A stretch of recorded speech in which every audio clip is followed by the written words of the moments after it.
অন্তৰ্গত ২৪ নং ধুমৰ পথাৰ যিটো আমাৰ আঞ্চলিক পৰিষদৰ সদস্য মহিবুল হক আৰু জিলা পৰিষদৰ সদস্য আমাৰ পুনম ৰামচিয়াৰী তাৰে নিৰ্বাচনী সভাত উপস্থিত থাকিলোঁ। থাকি এটা কথা গম পালোঁ, আজি দুদিন পূৰ্বে ইয়াতে শাসকীয় বিজেপি মন্ত্ৰী ৰঞ্জিত দাস ডাঙৰীয়াই ইয়াত নিৰ্বাচনী একেটা স্থানত নিৰ্বাচনী সভা কৰিছিলে মাত্ৰ ১০০-১৫০ মানুহে।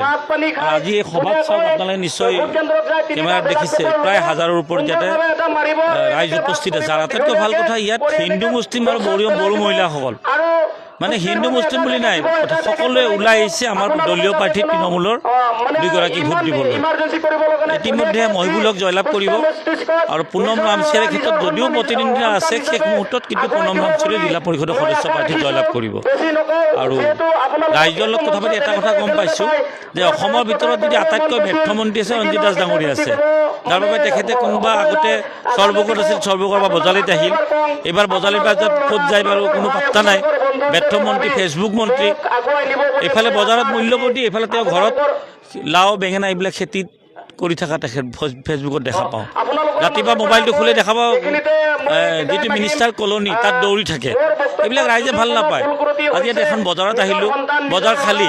মই সুধিলোঁ কিয় খালী? কৈছে ইমান মূল্যবৃদ্ধি হৈছে, ৰাইজ কিনিবই নাই মাছ মাংস। মই ইয়াতে এই কথাখিনি এইকাৰণে কৈছোঁ যে যোগান মন্ত্ৰীৰ দায়িত্ব থাকে মূল্যবৃদ্ধি ৰোধ কৰাৰ ক্ষেত্ৰত, গতিকে তেওঁ ব্যৰ্থ হৈছে। ব্যৰ্থ হোৱাৰ কাৰণে ৰাইজে গম পাইছে, যদি যোগান মন্ত্ৰী ব্যৰ্থ তেতিয়াহ'লে আৰু বিজেপি চৰকাৰৰ লগত থাকি লাভ নাই, যাৰ বাবে তৃণমূল কংগ্ৰেছৰ প্ৰাৰ্থীক জয়লাভ কৰিব। দলে বলে আগুৱাই আহিছে। আপোনালোকে কেমেৰাটো দেখাই দিয়ক, বহুত ইয়াত হাজাৰৰ ওপৰত স্থানীয় ৰাইজে তৃণমূল কংগ্ৰেছৰ প্ৰাৰ্থীক সমৰ্থন কৰি ইয়াত যোগদান কৰিছে আজি সভা। বিভিন্ন ধৰণৰ আঁচনি ৰাইজৰ মাজত ওলাই আহিছে, এনে ক্ষেত্ৰত চাওক, আঁচনিৰে তেখেতসকলৰ সফলতা বুজাব নোৱাৰে, কাৰণ চৰকাৰ যি দলৰে নাথাকক আঁচনি প্ৰত্যেক দলে দিবই লাগিব। হয়তো কি নামবিলাক নতুন নতুন হয়, বিজেপিৰ ক্ষেত্ৰত বেলেগ হয়, অন্য দলৰ ক্ষেত্ৰত বেলেগ হয়, নাম নতুন হ'ব পাৰে, কিন্তু আঁচনিত কোনো ধৰণৰ আঁচনিৰ প্ৰভাৱ নেপেলায়।